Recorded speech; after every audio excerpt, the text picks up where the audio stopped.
Mi novia dijo, él se muda aquí, no hay discusión. Yo respondí, mi partida tampoco la requiere.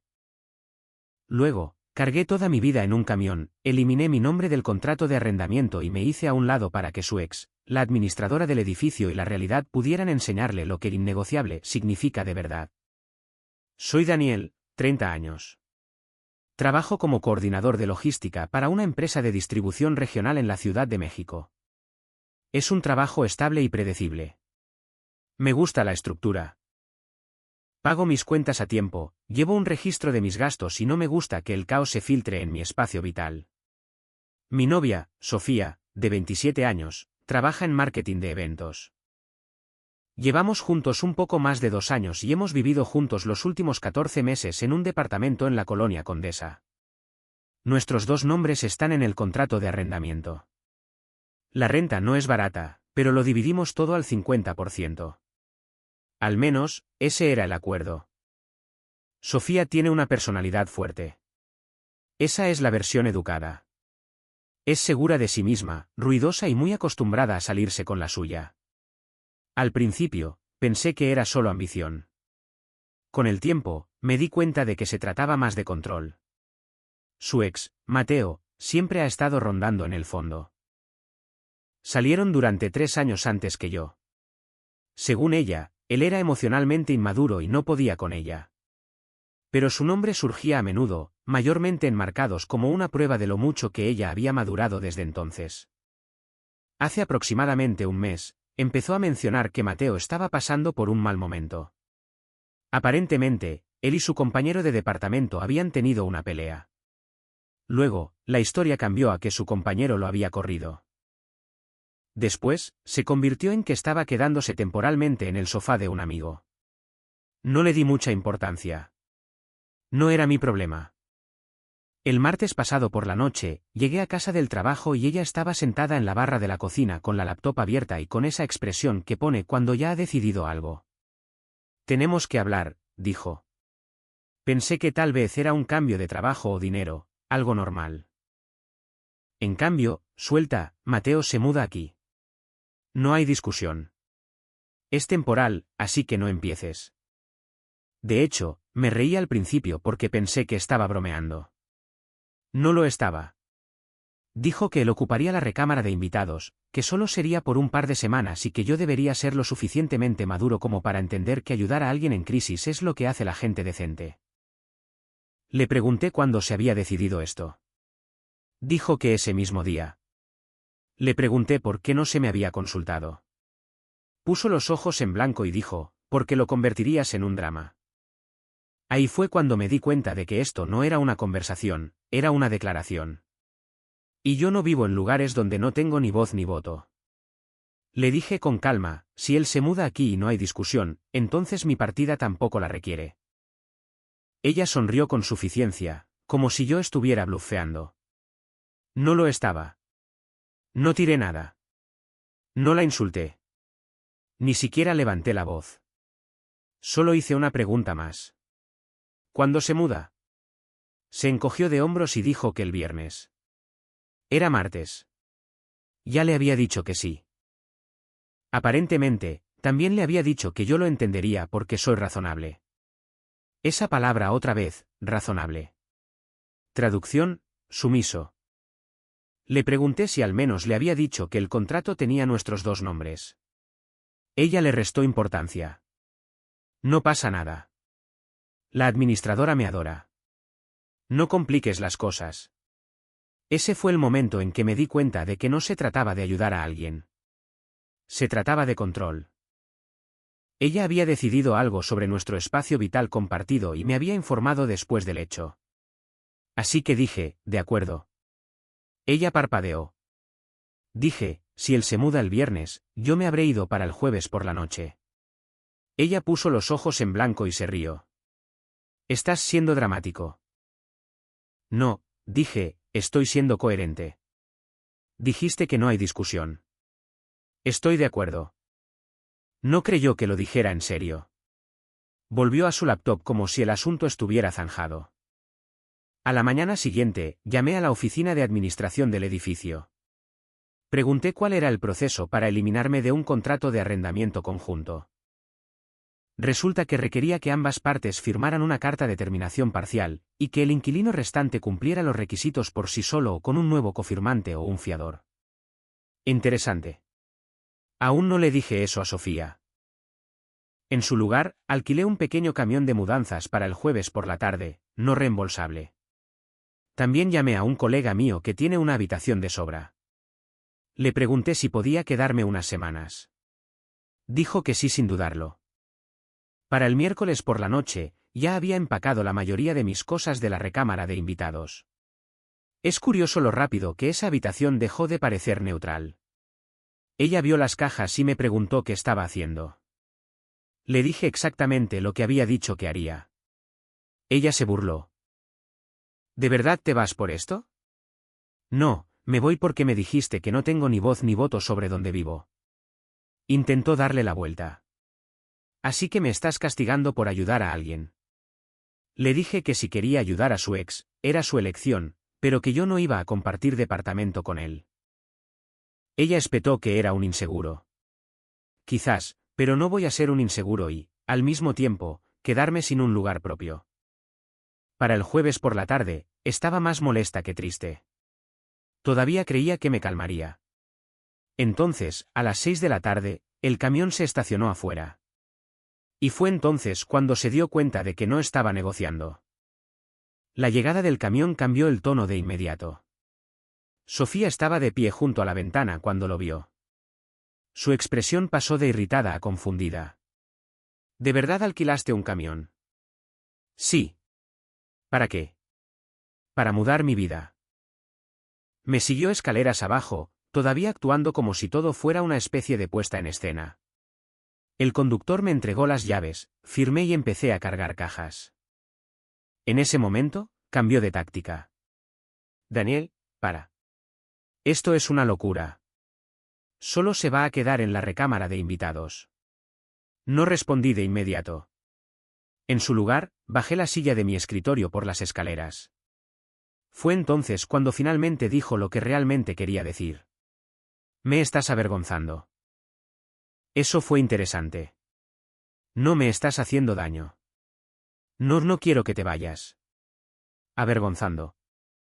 Porque, al parecer, ya le había dicho a Mateo que a mí me parecía bien. Probablemente me describió como alguien comprensivo y evolucionado. Mientras yo cargaba el camión, ella intentó llamar a Mateo. Podía oírla pasearse adentro, explicando algo en voz baja pero enfadada. Al tercer viaje hacia abajo, salió. No tiene a dónde más ir.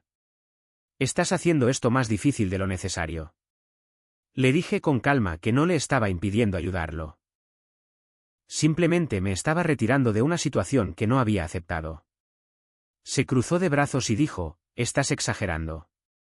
Es solo temporal. Temporal no significa opcional para mí. Aquí es donde se puso interesante. Le recordé que nuestros dos nombres están en el contrato. Si Mateo se mudaba, eso técnicamente requeriría la aprobación de la administradora. Subarrendar sin consentimiento viola el acuerdo. Se quedó paralizada medio segundo. No le importará, dijo rápidamente. Quizás. O quizás no. No la amenacé con nada. Simplemente expuse los hechos. A las 9 de la noche, mi mitad del departamento estaba vacía. El sofá, la televisión, la base de la cama, la mesa de la cocina. Todo mío. Todo se había ido. El lugar se veía diferente de inmediato, más pequeño. Se quedó en medio de la sala y dijo, ¿y qué? Simplemente me estás abandonando. No, dije, me estoy haciendo a un lado, como pediste. No le gustó esa frase. Cuando me fui, envió un mensaje de texto. ¿Te arrepentirás de esto? No respondí. Porque aquí está la cosa con la que ella no contaba. Eliminar mi nombre del contrato no era opcional para ella. Requería su cooperación. Y el viernes estaba a menos de 24 horas. Mateo todavía planeaba mudarse, pero a la administradora aún no le habían dicho nada. Y yo no estaba obligado a quedarme callado. El viernes por la mañana, Me desperté en el sofá de mi amigo con 12 llamadas perdidas, todas de Sofía. No escuché los mensajes de voz. En su lugar, llamé a la oficina de la administración. Expliqué que estaba desocupando la unidad y quería comenzar formalmente el proceso de eliminarme del contrato. También pregunté, hipotéticamente, qué pasaría si un ocupante adicional se mudara sin aprobación por escrito. La administradora de la propiedad ni siquiera dudó. Eso es una violación del contrato. Notificación inmediata. Interesante. Le di las gracias y colgué. Unos 10 minutos después, Sofía finalmente envió un mensaje de texto en lugar de llamar. Mateo está aquí. Tenemos que hablar del contrato. No respondí. Otro mensaje. La administradora dice que ambos tenemos que firmar algo. Seguí sin responder. Luego vino el cambio. ¿Por qué los llamaste sin decírmelo? Así que lo sabía. Había hecho exactamente lo que dije que haría. Me hice a un lado, pero no dejé cabos sueltos atados a mi nombre. Esa tarde, envié un único mensaje claro. Me estoy eliminando del contrato. No seré responsable financieramente de un tercer ocupante que no acepté. Firmaré la liberación una vez que cumplas los requisitos sola o lo agregues a él legalmente. Luego la bloqueé. Teléfono, redes sociales, todo. No por enfado, sino por claridad. Si quería decisiones innegociables, podía tenerlas sin comentarios. Una hora después, Mateo intentó llamar desde un número desconocido. Bloqueado. Otro número. Bloqueado. No iba a tener un debate a 3 bandas sobre un departamento en el que ya no vivía. Para el sábado por la mañana, amigos en común me estaban escribiendo. Aparentemente, Mateo no cumplía los requisitos por sí solo. Su historial en el buró de crédito no era bueno. Y Sofía, solo con sus ingresos, no cumplía con el requisito de ingresos del edificio sin un cofirmante o un fiador.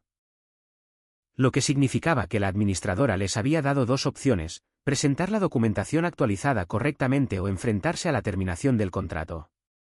Y como yo ya había iniciado mi salida, mi marcha estaba en proceso. Sofía le dejó un largo mensaje a un amigo en común, pidiéndole que me lo pasara. Dijo que la estaba saboteando, que estaba siendo mezquino, que los compañeros de verdad no huyen a la primera señal de incomodidad. Hice que él le respondiera con una sola frase. Los compañeros de verdad no mudan a su ex sin discutirlo. Después de eso, no supe nada directamente. Pero sí escuché algo interesante. A Mateo no le entusiasmó el papeleo. Al parecer, pensaba que solo se iba a quedar un tiempo. Resulta que lo innegociable se siente diferente cuando el contrato de arrendamiento tiene firmas. Y por primera vez desde el martes, Sofía no era la que controlaba la situación. Estaba reaccionando, sin que yo estuviera en la habitación. Para el lunes, la presión se había trasladado por completo a Sofía. No tenía noticias suyas directamente porque estaba bloqueada en todas partes, pero los amigos en común proporcionaban actualizaciones no intencionadas. Mateo se había mudado oficialmente el viernes por la noche. Colchón en el suelo de la recámara de invitados. 2 maletas. Mucha energía sobre nuevos comienzos. Aparentemente, entró esperando calma. En su lugar, se encontró con un correo electrónico sobre el cumplimiento del contrato. La administradora había enviado una notificación formal solicitando la documentación actualizada de los ocupantes en 72 horas. El incumplimiento desencadenaría una revisión del contrato. Eso, en lenguaje corporativo, significa que estás en la cuerda floja. Sofía intentó darle la vuelta al principio, le dijo a Mateo que yo había reaccionado de forma exagerada y complicado las cosas a propósito, que era solo papeleo. Pero el papeleo tiene números adjuntos, y a los números no les importa el tono. Necesitaba cumplir los requisitos sola o añadir a Mateo legalmente. Eso requería su verificación de crédito, comprobante de ingresos y la tarifa de solicitud. A Mateo no le gustó esa parte, por lo que oí. Pensaba que se quedaba unas semanas, no que firmaba una obligación financiera de 1 año, lo que significa que tuvieron su primera discusión real a las 48 horas de convivir. Es curioso cómo la energía del vínculo en crisis se desvanece cuando aparecen los términos del contrato. A mitad de semana, recibí un correo electrónico directamente de la administradora de la propiedad, no de Sofía. Decía que Sofía había presentado documentos para eliminarme del contrato y conservar la unidad con un solicitante adicional pendiente de aprobación. Traducción: necesitaba que yo me fuera por completo para estabilizar su lado. Firmé la liberación digitalmente ese mismo día, de forma limpia, final, sin comentarios. Aparentemente, eso la sorprendió más que nada. Había esperado que yo pusiera trabas, que intentara sacar ventaja, que negociara. En lugar de eso, me hice a un lado exactamente como prometí. Pero aquí está la parte que ella no calculó. Una vez que estuve fuera del contrato, la conversación sobre el depósito de seguridad cambió. La mitad era legalmente mía, unos 15.000 pesos, y la administración no redistribuye los depósitos automáticamente cuando los inquilinos cambian a mitad de periodo. Lo que significaba que ahora Sofía tenía que conseguir mis 15.000 pesos para mantener la unidad intacta. Mateo, según un amigo, no se ofreció voluntario. Para el jueves por la noche, escuché que habían tenido una discusión en toda regla sobre dinero. Lo innegociable, de repente, requería negociación. Mientras tanto, yo había trasladado mis cosas a un pequeño estudio al otro lado de la ciudad. Firmé un contrato de 6 meses, edificio tranquilo, sin dramas. Los números bloqueados permanecieron bloqueados, pero las noticias vuelan. Aparentemente, Sofía le dijo a la gente que yo huí, lo cual es interesante porque no huí. Simplemente me negué a compartir espacio con su ex, y ahora ella estaba aprendiendo que las declaraciones no anulan los contratos. La vida real firma papeles, y los papeles no sonríen con suficiencia. Para la segunda semana, el tono pasó de confiado a tenso. No lo escuché directamente, lo escuché por amigos en común. Aparentemente, la administradora aprobó a Mateo condicionalmente. Su crédito no era bueno, pero Sofía lo consiguió aceptando un depósito de seguridad más alto y firmando un anexo más estricto sobre el pago puntual de la renta, lo que significaba dos cosas. 1. Tenía que cubrir mi mitad del depósito de inmediato. 2. Si la renta se retrasaba aunque fuera una vez, la administradora podría proceder a la rescisión. Eso es mucha presión para un acuerdo temporal. El primer ciclo de pago de renta llegó más rápido de lo esperado. Sofía siempre había estado bien dividiendo el alquiler conmigo, ingresos predecibles, transferencias automáticas, cuentas claras. La contribución de Mateo, menos predecible. Por lo que oí, estaba entre proyectos, con trabajos de diseño como freelance, algunas facturas pendientes, ese tipo de explicación. Sofía empezó a desahogarse con amigos en común sobre lo estresada que estaba, dijo que la había dejado en una posición difícil, que al menos podría haberle dado más tiempo. ¿Más tiempo para qué? ¿Para dejar que su ex se mudara gradualmente? Mientras tanto, yo me estaba instalando en mi estudio. No era lujoso, era mío. Mañanas tranquilas, sin tensión en la cocina, sin preguntarme quién va a entrar por la puerta. Unas 3 semanas después, recibí una llamada inesperada, no de ella, de la administradora. Tono profesional, pregunta simple: ¿ha desalojado completamente las instalaciones y retirado todas sus pertenencias? Sí. Bien. Hemos tenido quejas por ruido y queríamos confirmar que ya no es un ocupante. Quejas por ruido, interesante. Aparentemente, Mateo traía amigos, noches largas, música, fumar en el balcón. El edificio siempre había sido estricto con eso. Sofía solía quejarse cuando nuestros vecinos de arriba hacían ruido después de las 10. Ahora era ella la que recibía advertencias por escrito. La parte que realmente cambió las cosas: la renta se retrasó 2 días ese mes, 2 días. Bajo el nuevo anexo, eso desencadenó una notificación formal. Sofía, según un amigo, estaba furiosa, dijo que la administradora estaba siendo injusta, que yo la había preparado para el fracaso. Yo no había hecho nada. Me retiré de una situación que no consentí. La vida real hizo el resto. A finales de mes, escuché que Mateo ya estaba hablando de que necesitaba espacio. Dijo que la presión se sentía pesada, que vivir juntos estaba exponiendo problemas de compatibilidad. Problemas de compatibilidad. Habían sido compañeros de departamento durante 4 semanas. Aparentemente, las decisiones innegociables se sienten empoderadoras hasta que llegan las consecuencias, y las consecuencias tenían su firma, no la mía. Para el segundo mes, la situación dejó de ser dramática y comenzó a ser predecible. Las redes sociales de Sofía cambiaron primero, menos energía de prosperidad, más citas vagas sobre la resiliencia. Un par de publicaciones sobre cómo el crecimiento requiere transiciones incómodas. Traducción: esto no está yendo como imaginaba. Por lo que me contaron amigos en común, la fase de entre proyectos de Mateo duró más de lo esperado. Las facturas de sus trabajos como freelance no se cobraron tan rápido como prometió. Sofía terminó adelantando la mayor parte de la renta ese segundo mes. Fue entonces cuando las discusiones se volvieron específicas.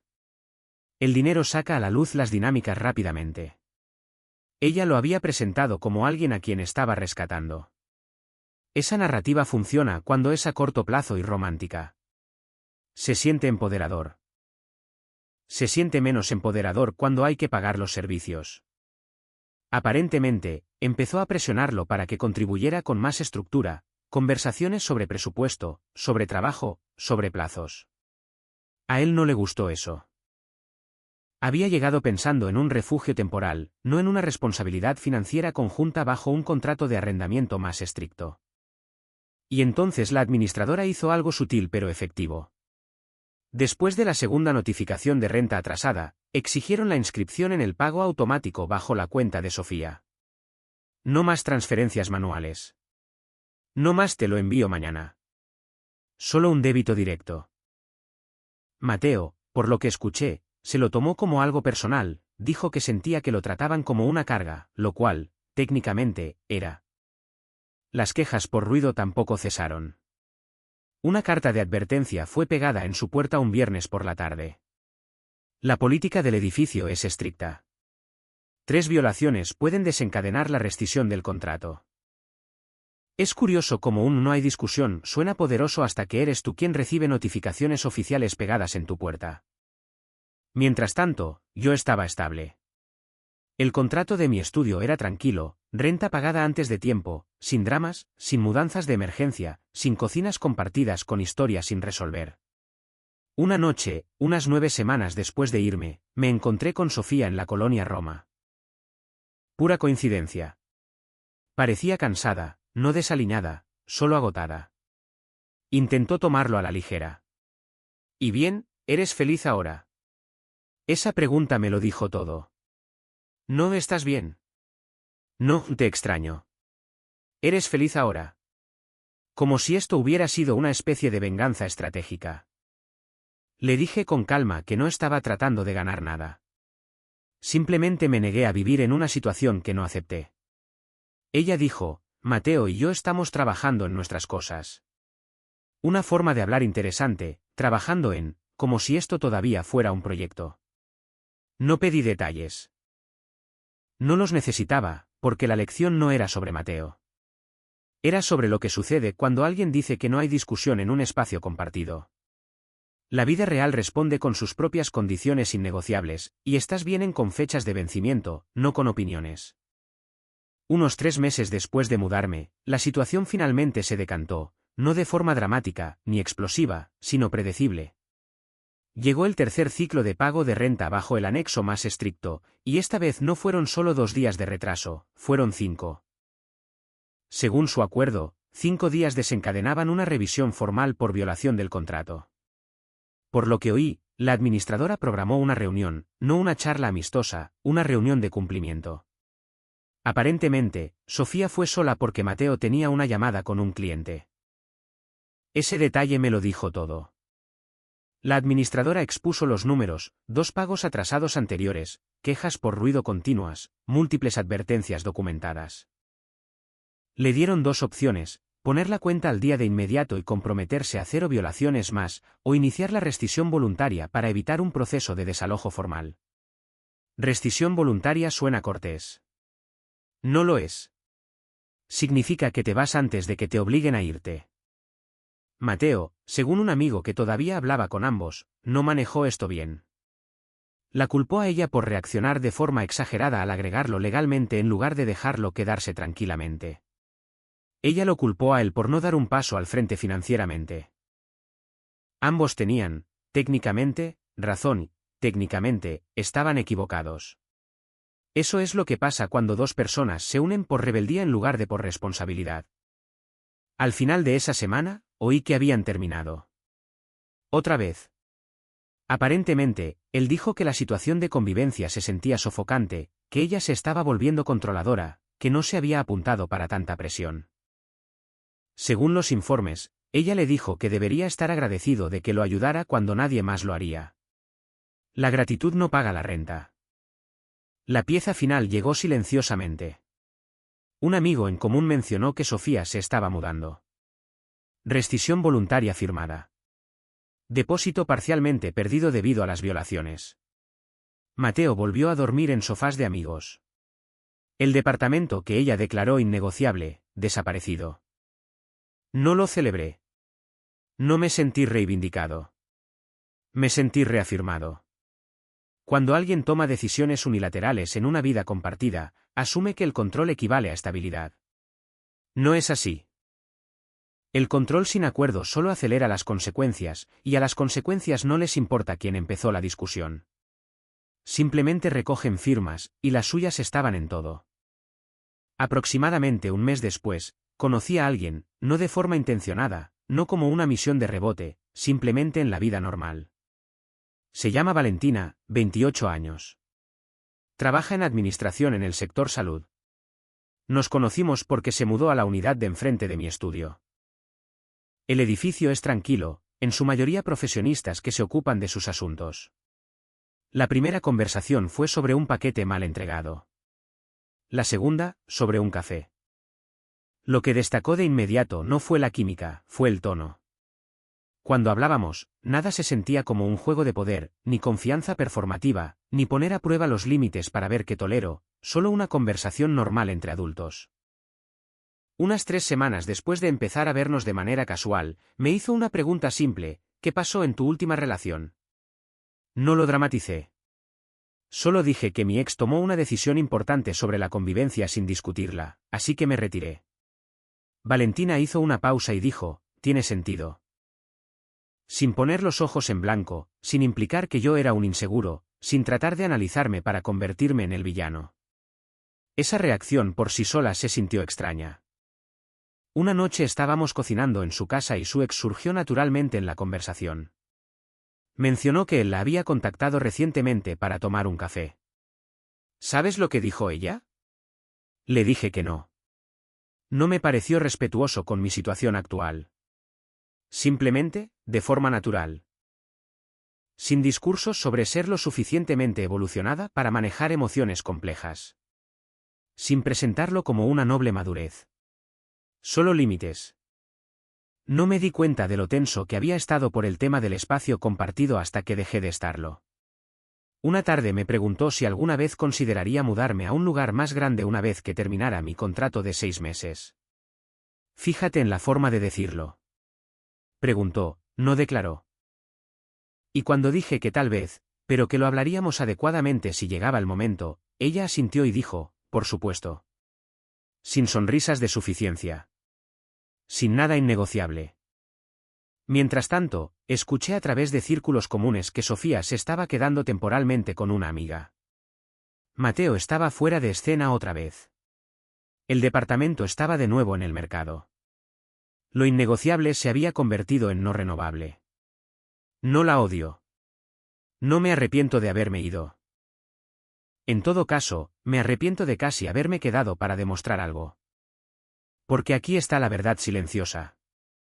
En el momento en que alguien te dice que no hay discusión en una vida compartida, la discusión ya ha terminado. Solo tienes que decidir si te quedas para presenciarla. Yo no lo hice. Y ahora, por primera vez en mucho tiempo, mi situación de vida no viene con compañeros de piso sorpresa. Solo puertas que se abren cuando ambas personas están de acuerdo en girar el pomo. 6 meses después de cargar mi vida en ese camión, todo se había asentado. Valentina y yo no apresuramos nada. Sin declaraciones dramáticas. Sin fusiones repentinas de vidas.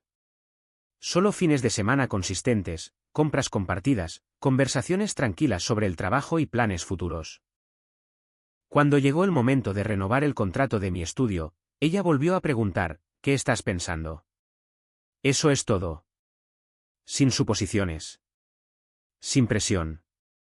Solo una pregunta. Nos sentamos en la mesa de su cocina y lo discutimos de verdad. Presupuesto, ubicación, trayecto al trabajo, privacidad, expectativas.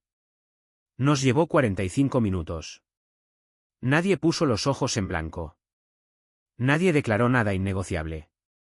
Decidimos firmar por un lugar nuevo juntos. Más grande. Terreno neutral. Ambos nombres en el contrato. Términos claros sobre las finanzas. Cosas simples de adultos. Mientras tanto, la situación de Sofía se resolvió exactamente como suelen hacerlo estas cosas. Se mudó 2 veces en 3 meses. Primero a la recámara de invitados de una amiga. Luego a un departamento más pequeño, más alejado del centro. Escuché que Mateo reapareció brevemente, y luego desapareció de nuevo una vez que el dinero y la responsabilidad entraron en la conversación. La administración volvió a poner en alquiler la unidad original a las pocas semanas de su rescisión. Nuevos inquilinos. Borrón y cuenta nueva. Una tarde, recibí una solicitud de mensaje en LinkedIn. No era directamente de ella. Solo una nota breve. Calculé mal. Pensé que te quedarías. Eso fue todo. Ni una disculpa. Ni una asunción de responsabilidad por la decisión unilateral. Solo el reconocimiento de que ella asumió que no me iría. No respondí. Porque esa siempre fue la esencia del asunto. Ella no pensó que me iría. Pensó que discutiría, me adaptaría, toleraría, negociaría. Pensó que lo innegociable solo fluía en una dirección. Pero en el momento en que dijo que no había discusión, eliminó lo único que hace que la convivencia funcione, el acuerdo. No luché contra su decisión. La igualé. Ella dijo que él se mudaba. Yo dije que mi partida tampoco requería discusión. Y eso fue todo. Lo innegociable no es ruidoso. No es dramático.